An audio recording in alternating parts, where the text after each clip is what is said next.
Isolé, comme hors du monde, ignoré des Espagnols eux-mêmes, Arroux est situé à une cinquantaine de kilomètres à l'ouest de Saint-Jacques-de-Compostelle, sur la côte atlantique de l'ancienne province de Galice.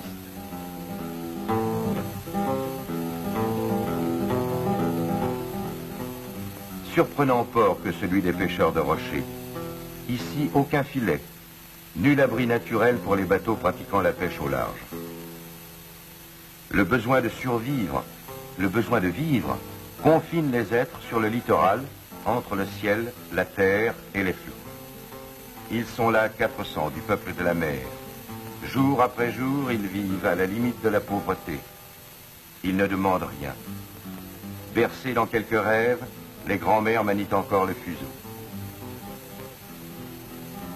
Le varech, riche et gras, abandonné par le flux, sert d'engrais à leurs minuscules champs de pommes de terre et alimente leur foyer.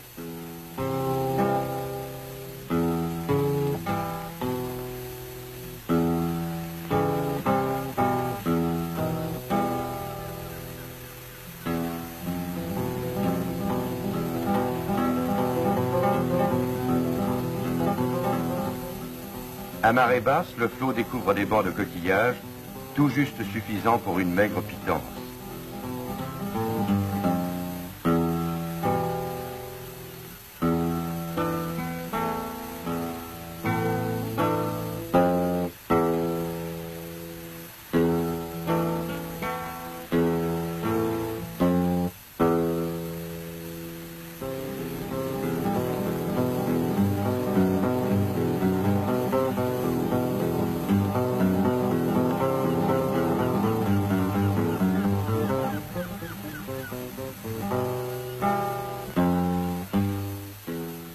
Seule la pêche aux crustacés dans les eaux du Ressac permet un gain plus substantiel. Bien modeste amélioration, toujours payée de quelques nouveaux tributs.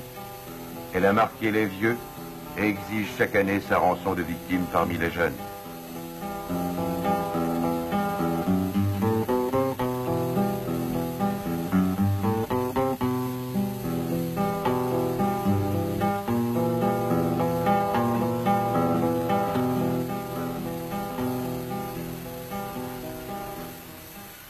Pour la sécurité de sa famille, pour son existence elle-même, chaque pêcheur d'Arroux doit livrer son combat quotidien.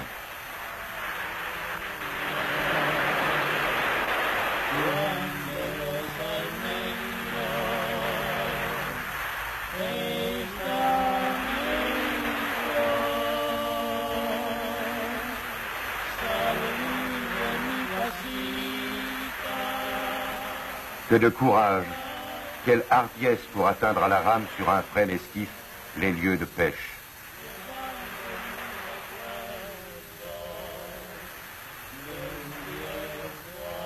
Les voici, rochers solitaires et farouches.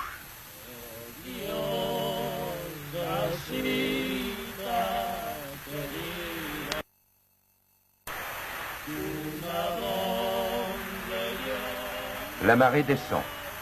Elle approche de son niveau le plus bas.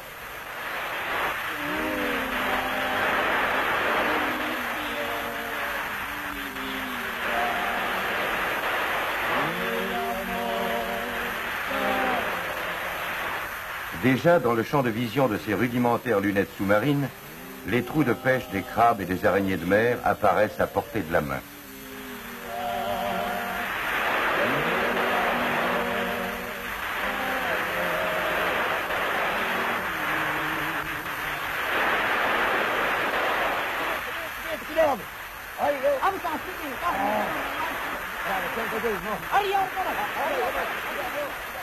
Une seule possibilité d'aborder, le côté calme du rocher à l'opposé.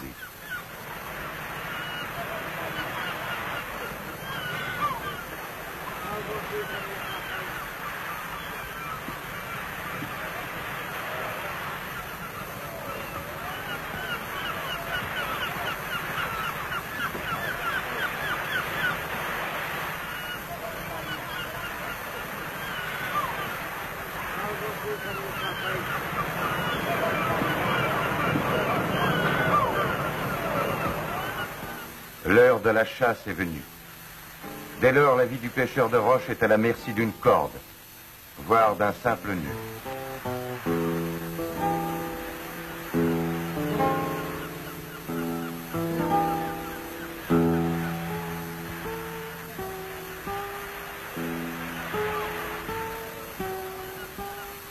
Juan, le père, Pedro, aux mains rudes, José, la vigie,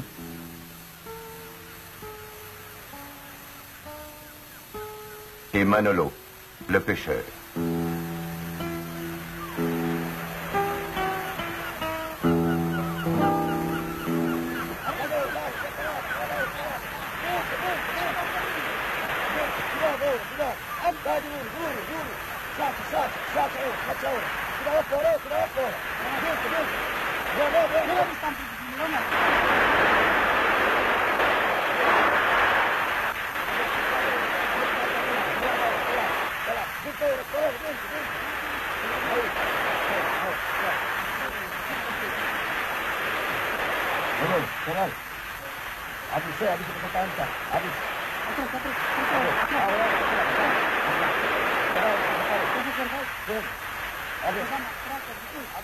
Manolo mesure la mer, sonde la force incalculable du flot mugissant.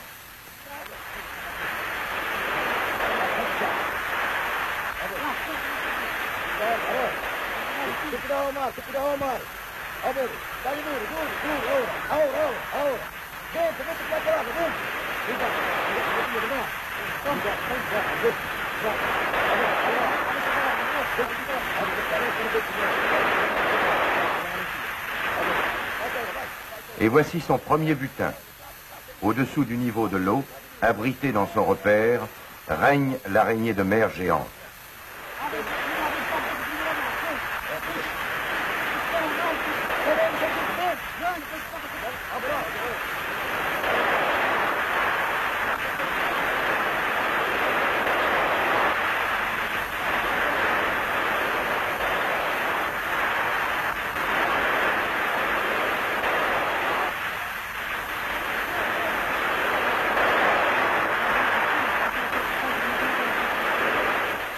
Pendant 1 heure seulement, avant que la mer ne remonte au galop, le fond livre sa prise à l'audace.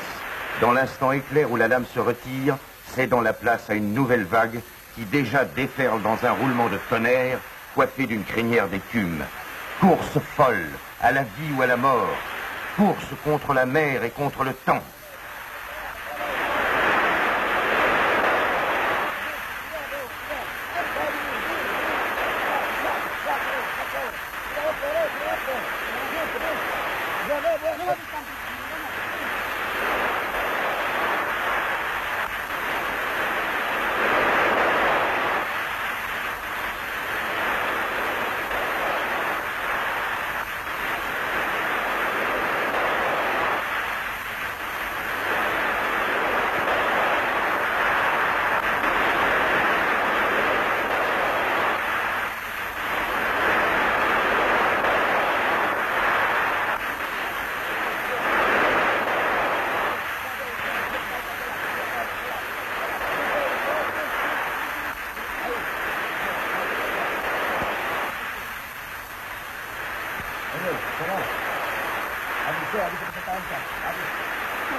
Mais le moment viendra où Manolo, contraint de céder la place au flot, se laissera hisser par ses amis, les membres brisés par l'effort, évanouis.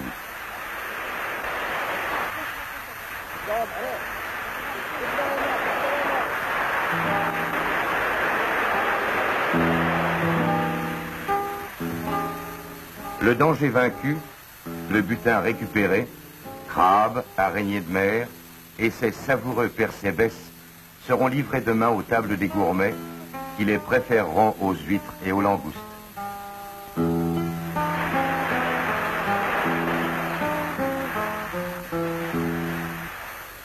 Saluons les pêcheurs de roche, modestes, anonymes, courageux. Leur vie est dure, mais elle leur appartient. Ils en sont maîtres. Et ils chantent.